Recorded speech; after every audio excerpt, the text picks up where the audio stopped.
Good morning class. जैसे कि आपका चल रहा था सबक नंबर 10, ये कंप्लीट हो चुका था।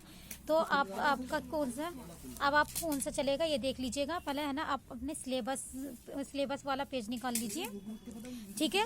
इसमें आपके कौन से चैप्टर थे? सबक नंबर 9 तराना बेदारी, सबक नंबर 10 है हातिम ताई। तो इसमें आपके 2 चैप्टर आ रहे थे, तो इसमें आप एक चैप्टर और ऐड कर लीजिए, सबक नंबर 13 काम की बातें। ये सिलेबस आपके कितने चैप्टर आने हैं? 3 चैप्टर आएंगे, तो ये 3 चैप्टर आप प्रिपेयर कर लीजिएगा। अब आपका कौन सा चैप्टर चलेगा? सबक नंबर 13। ये 2 चैप्टर कंप्लीट हो चुके हैं, तो आप निकाल लीजिए सबक नंबर 13। सबक नंबर 11 12 छोड़ दीजिएगा, सबक नंबर 13 पर आ जाइए।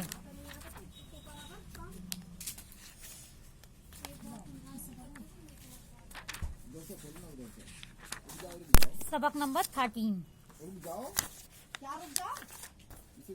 12 छोड़ दीजिए। सबक नंबर 13 है काम की बातें। इसमें क्या है कि एक आदमी है जो बच्चों को काम की बातें बता रहा है कि काम की बातें क्या होती है। लड़ना भिड़ना काम बुरा है, लड़ने का अंजाम बुरा है। जब आप लड़ते हैं तो इसमें काम क्या होता है? काम क्या बुरा होता है? लड़ने का अंजाम बुरा होता है कि जब हम लड़ते हैं तो अंजाम भी बुरा होता है। आपस में मिलजुल कर रहना, झूठी बात ना मुंह से कहना। तो इसमें आपस में हमें क्या रहना चाहिए? आपस में हमें मिलजुल कर रहना चाहिए। जैसे कि हम हर बात में लड़ने बैठ जाते हैं, ऐसा काम नहीं करना चाहिए। झूठी बात मुंह से नहीं निकालनी चाहिए, हमेशा सच बोलना चाहिए। करते रहो माँ बाप की खिदमत, माँ के पाँव तले है जन्नत। की हमें माँ बाप की खिदमत करनी चाहिए, हमें माँ बाप का कहना मानना चाहिए। जो माँ बाप कहते हैं वही काम करने चाहिए। माँ के पाँव तले है जन्नत। आपको पता है कि माँ के पैरों तले जन्नत है। अपने बड़ों का कहना मानो, दिल से उनको अच्छा मानो।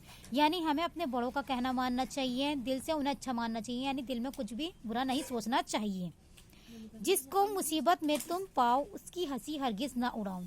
कि जब हमारे पर मुसीबत आती है तो तुम्हारी कोई मदद करता है, तो आपकी कोई मदद करता है तो इसमें उसकी हंसी कभी मत उड़ाओ। काम की है ये सारी बातें, कैसी प्यारी प्यारी बातें। ये सारी बातें कोई ऐसी है, ये काम की सारी बातें हैं कि ये प्यारी प्यारी बातें हैं। इन पे अमल अब करके दिखाओ, तुम सच्चे इंसान बन जाओ। जब हम इन पर अमल करते हैं तो क्या हो जाता है? हम सच्चे इंसान बन जाते हैं। तो ये काम की बात थी। काम की बातों में हमें आपस में लड़ना झगड़ना नहीं चाहिए, हमें मिलजुल कर रहना चाहिए, माँ बाप की खिदमत करनी चाहिए, बड़ों का अदब करना चाहिए, बड़ों का कहना मानना चाहिए, बड़ों से अच्छे से पेश आना चाहिए। दिल में कि उनके लिए कुछ भी बुरा नहीं सोचना चाहिए। और जब कोई मुसीबत में आपकी मदद करता है तो उसकी हंसी नहीं उड़ानी चाहिए, उसके बारे में कुछ गलत नहीं सोचना चाहिए। ये सब कैसी बातें हैं? ये सब काम की बातें हैं। तो इसमें आपकी ये समझ में आ गया। ये एक नज़म है जिसमें काम की बातों का जिक्र किया गया है। सबक नंबर 13 है ये। तो इसमें आपको क्या करना है? इसमें आपको सबसे पहले आपको नकल करनी है। नकल कैसे करनी है कि ये एक लाइन में ही लिखना है। दूसरी लाइन यहाँ से स्टार्ट है तो दूसरी लाइन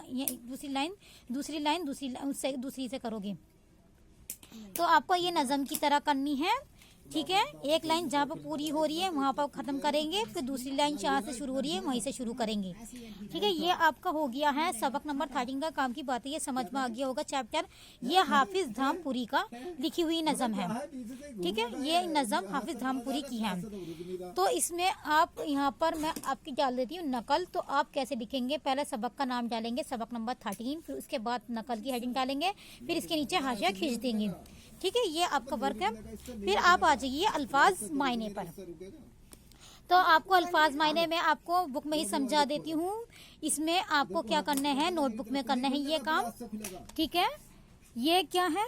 बुरा। बुरा का मतलब क्या होता है? खराब। अंजाम, जब अंजाम क्या होता है? नतीजा। जैसे कि है ना, रिजल्ट, आपका रिजल्ट आने वाला है, आपने एग्जाम दे दिए हैं तो आपका अंजाम आने वाला है, यानी नतीजा। छोटी बात नहीं दे रखा, ये नहीं करेंगे आप। माँ बाप होता है वालदेन। खिदमत, अताअत। पाँव तले यानी इताअत, पाँव तले, पाँव के नीचे। जन्नत, दहशत। मुसीबत का मतलब होता है परेशानी। हंसी उड़ाना यानी किसी का मजाक उड़ाना। अमल होता है काम। इंसान क्या होता है? आदमी। ठीक है। ये अल्फाज मायने आपको करने हैं, ये पिंक वाले में दे रखे हैं, ये अल्फाज है, ये मायने हैं ब्लैक वाले में जो दे रखे हैं। जिन अल्फाज के मायने नहीं दे रखे हैं वो अल्फाज के मायने नहीं करेंगे आप, ठीक है। ये आप इसमें आप 8 लाइनों की नज़म याद कर लेंगे। अब क्या पता आपकी 8 लाइनों की नज़म आ जाए, तो 8 लाइनें आप इस नज़म की याद कर लीजिएगा, ठीक है।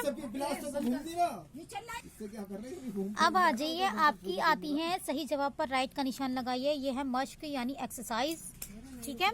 इसमें क्या है, लड़ने का अंजाम बुरा है, अंजाम अच्छा है, अंजाम गुमनाम है। तो इसमें कौन सा आएगा, इसमें आएगा लड़ने का अंजाम बुरा है। तो आप फर्स्ट वाले पे टिक लगा लीजिए।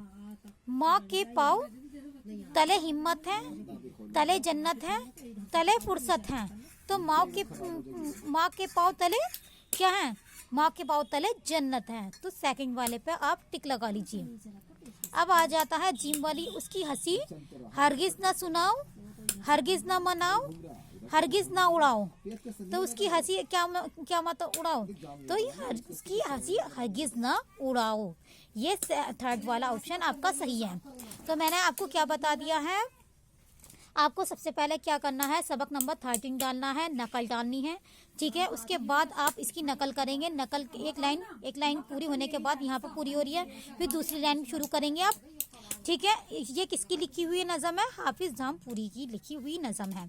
तो आप अल्फाज मायने आप नोटबुक में करेंगे, डेट मेंशन करेंगे, हाशिया खींचेंगे, साइड में हाशिया खींचेंगे, ठीक है। ये आपको करना है। ये जो मैंने वर्क दिया है, सही जवाब पर राइट का निशान लगाइए। लड़ने का क्या बुरा है, अंजाम बुरा है। तो ये आप अगर मैं नोटबुक में करने को दूं, ये भी आप नोटबुक में कर लीजिएगा, ठीक है। तो आप नोटबुक में करेंगे तो कैसे करेंगे, लड़ने का अंजाम बुरा है, तो आप है ना यहाँ पे अलिफ डाल देंगे, फिर इसके नीचे आप जवाब लिख देंगे। तो इसमें अंजाम बुरा है, ठीक है। माँ के पाँव तले हिम्मत है, तले जन्नत है, तले फुर्सत है। तो माँ के पाँव तले बे लिख के जवाब नीचे लिखेंगे, तो तले जन्नत है। सिर्फ आंसर लिखेंगे, ये 3 ऑप्शन नहीं उतारेंगे आप, ठीक है। उसकी हंसी हरगिज ना सुनाओ, हरगिज ना मनाओ, हरगिज ना उड़ाओ। तो उसकी हंसी हरगिज ना उड़ाओ। तो ये थर्ड वाला ऑप्शन सही है। तो आप कैसे लिखोगे, जिम डाल के आप जवाब लिख दोगे इसके नीचे, तो आप आंसर लिख दोगे हरगिज ना उड़ाओ। तो ये नहीं कि आप तीनों ऑप्शन उतार रहे हैं, तीनों पे फिर राइट का निशान लगाएंगे जो सही है, नहीं, सिर्फ आपको आंसर उतारना है। ये आप नोटबुक में कर लीजिएगा, ठीक है। नोटबुक में करेंगे आप ये काम, ठीक है। अगर आपको किसी को कोई प्रॉब्लम हो तो आप मुझसे जूम ऐप क्लास पर पूछ सकते हैं, लेकिन बेटा नीट एंड क्लीन वर्क करना है, मेहनत से पढ़ना है। अगर कोई बच्चा जूम ऐप क्लास नहीं करता तो बेटा जूम ऐप क्लास कीजिएगा। हैंड राइटिंग अच्छी आनी चाहिए आपकी। अगर इसकी आपको क्या करनी चाहिए, इसकी आपको नकल करनी है, अल्फाज मायने करना है, एंड बुक एक्सरसाइज में से आपको सही टिक द करेक्ट करने हैं। ये तीनों वर्क आपको करने हैं, अच्छे से काम करिए। जो बच्चा काम नहीं करता वो काम करिए। Thank you.